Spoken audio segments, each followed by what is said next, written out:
तो भारत के e commerce की दुनिया में एक बड़ा आईपीओ आ रहा है, शैडोफैक्स का। जी हाँ, ये वही कंपनी है जो हमारे आपके ऑनलाइन ऑर्डर को दरवाजे तक पहुंचाने में एक बहुत बड़ा रोल निभाती है। तो चलिए आज इसी पर बात करते हैं और समझते हैं कि क्या ये हमारे पोर्टफोलियो का अगला बड़ा हिस्सा बन सकती है या नहीं। तो देखिए, सवाल बिल्कुल सीधा है। एक तरफ ये तेजी से बढ़ती हुई कंपनी है जो एक बड़े मौके की तरह दिख रही है, पर क्या इसमें कुछ ऐसे जोखिम भी हैं जिन पर ध्यान देना जरूरी है? आइए इन सभी पहलुओं को एक एक करके कुरेदते हैं ताकि एक सही फैसला लिया जा सके। तो सबसे पहले सेक्शन 1 में हम ये समझते हैं कि आईपीओ के पीछे की एक कंपनी शैडोफैक्स आखिर है क्या और करती क्या है। शैडोफैक्स एक 3PL कंपनी है, यानी थर्ड पार्टी लॉजिस्टिक्स। अब इसका सीधा सा मतलब ये है कि ये दूसरे ई कॉमर्स ब्रांड्स के लिए डिलीवरी का A to Z काम संभालती है।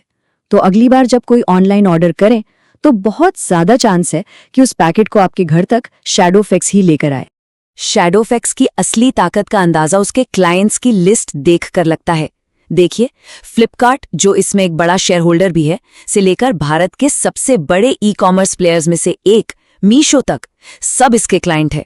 और सिर्फ इतना ही नहीं, स्विगी, जोमैटो, जेप्टो और ब्लिंकिट जैसे क्विक कॉमर्स के बड़े बड़े नाम भी डिलीवरी के लिए इसी पर निर्भर हैं। इससे साफ पता चलता है कि ऑनलाइन शॉपिंग की दुनिया में शैडोफैक्स कितना जरूरी प्लेयर बन चुका है। चलिए अब आते हैं सेक्शन 2 पर, ई कॉमर्स का इंजन।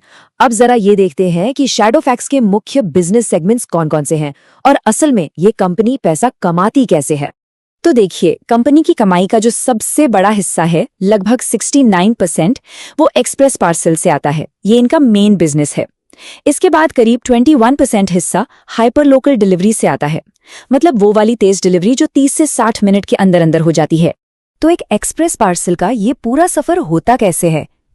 सबसे पहले तो सामान सेलर से उठाया जाता है, फिर उसे सेंटर पर सॉर्ट किया जाता है, फिर ट्रक या प्लेन से भेजा जाता है और आखिर में वो हमारे आपके घर तक पहुंचता है। लेकिन कहानी यहीं खत्म नहीं होती। इसमें रिवर्स लॉजिस्टिक्स भी शामिल है, मतलब रिटर्न और एक्सचेंज को संभालना, और इस काम में शैडोफैक्स को महारत हासिल है। अब बात करते हैं किसी भी आईपीओ के सबसे जरूरी हिस्से की, कंपनी की फाइनेंशियल हेल्थ कैसी है। और शैडोफैक्स की कहानी बड़ी दिलचस्प है। ये घाटे से निकलकर मुनाफे तक पहुंचने की कहानी है। और ये बदलाव की कहानी शुरू होती है इस एक नंबर से, 68%। पिछले सिर्फ 2 सालों में कंपनी के डिलीवर किए गए ऑर्डर्स की संख्या में इतनी जबरदस्त ग्रोथ हुई है और इसी ग्रोथ ने कंपनी को घाटे से मुनाफे की पटरी पर लाने में मदद की है। इस ग्रोथ का सीधा असर कंपनी के मुनाफे पर पड़ा है। वित्त वर्ष 23 में कंपनी का एडजस्टेड ईबीडिटा मार्जिन नेगेटिव में था। आसान भाषा में कहें तो कंपनी ऑपरेशनल लेवल पर पैसे गंवा रही थी, लेकिन अब ये 2.9% पॉजिटिव हो गया है। ये दिखाता है कि कंपनी अब अपने कोर बिजनेस से पैसा बना रही है, जो कि किसी भी कंपनी के लिए एक बहुत बड़ा मील का पत्थर होता है। तो सवाल उठता है कि ये बदलाव आया कैसे? सबसे अहम बात यह है कि कंपनी ने अपने डिलीवरी पार्टनर्स के खर्चों में कोई कटौती नहीं की। वो लगभग 54% पर ही स्थिर रहे, बल्कि कंपनी ने अपने स्केल का फायदा उठाया, अपनी क्षमता का बेहतर इस्तेमाल किया और इसी वजह से कर्मचारी लागत रेवेन्यू के 15% से घटकर लगभग 10% पर आ गई। ये ऑपरेशनल एफिशिएंसी का एक बेहतरीन उदाहरण है। चलिए अब आते हैं सेक्शन 4 पर, अवसर बनाम बड़े जोखिम। किसी भी निवेश का ये सबसे जरूरी पहलू होता है कि इस आईपीओ में मौके क्या हैं और खतरे क्या क्या हैं। तो देखिए, तस्वीर के 2 पहलू हैं। एक तरफ फ्लिपकार्ट का मजबूत सहारा है और एक ऐसा बाजार है जो बहुत तेजी से बढ़ रहा है। लेकिन दूसरी तरफ इस इंडस्ट्री में कंपटीशन बहुत ज्यादा है और मार्जिन बहुत पतले। पर इन सब में सबसे बड़ा खतरा ये है कि इसके अपने ही क्लाइंट्स अपनी खुद की डिलीवरी सर्विस शुरू कर सकते हैं। और जब हम जोखिमों की बात करते हैं तो ये एक आंकड़ा सब पर भारी पड़ता है। कंपनी की लगभग आधी कमाई, सोचिए 49%, सिर्फ एक क्लाइंट से आती है और वो है मीशो।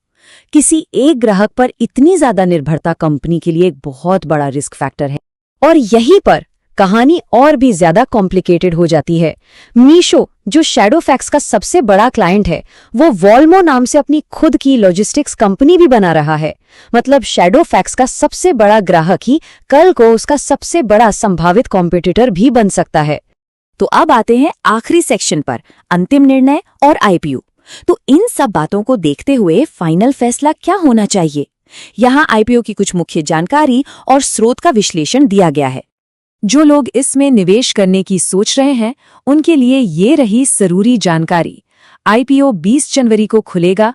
प्राइस बैंड 118 से 124 रुपए प्रति शेयर के बीच है और इसमें न्यूनतम निवेश लगभग 14,880 रुपए का होगा।